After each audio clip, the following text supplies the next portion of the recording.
Okay, honestly, do you want to see how tired I am? I am drinking my iced coffee out of the jug because I know I'm going to finish this whole thing. 2, 3, 4.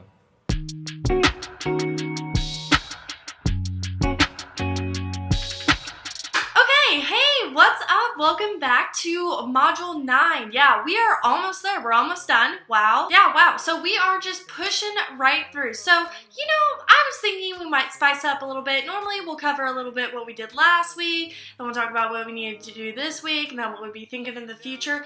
I'm just going to prioritize everything into what we need to be covering this week and some recommendations I have from last week. This week is not an easy week, but this week is actually a week for you guys to prepare for your social issue presentation because it is 200 points. So it's a big one. It's kind of like taking 2 exams or like 20 online activities or like 20 quizzes. It's 200 points, so it's really important that we are preparing as much as we can. So one way that Dr. Anderson Lane and I tried to prepare you guys for this presentation is by offering you a proposal. We also made this worth 10 points, so then you can just throw that in there.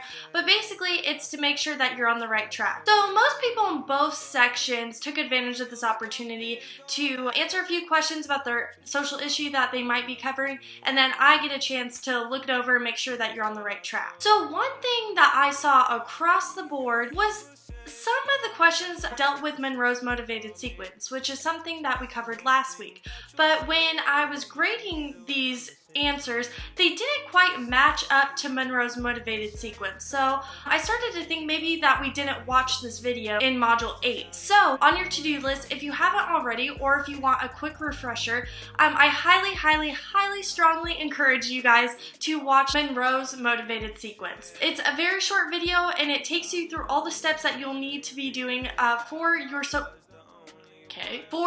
issue presentation. So this is the exact format that I'm gonna want from you guys for your social issue presentation. You can format your entire outline to match Monroe's motivated sequence. We're basically trying to employ this into every presentation because it's so much easier if you use this system. So apart from keeping up with our readings from our CIA workbook and our other textbook, you guys do have a discussion forum. So I want to just repeat, maybe let's just make this the last time. For your discussion post, I need your original discussion post, so the post from you, posted by Wednesdays at 11:59 p.m. I'll look for about 6 to more sentences. Then you have until Sunday at 11:59 to reply to 3 of your group members. And then finally you'll have a quiz. It's quiz number 4. So it looks like everyone's doing really well in quizzes, so I feel like we don't even need to talk about that, which is great. And then also Dr. Anderson Lane provided you with a couple more resources to help you out with your social issue presentation. There's a couple videos that will explain different persuasive claims and strategies to persuade.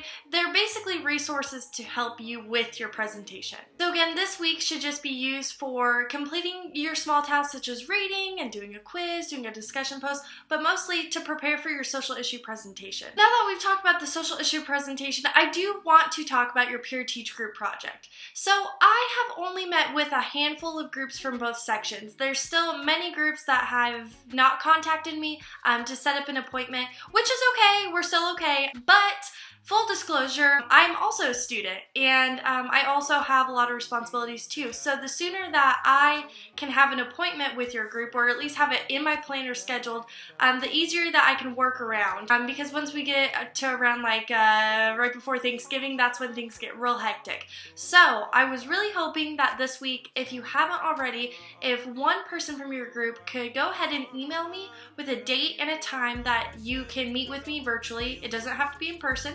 Can totally be virtually.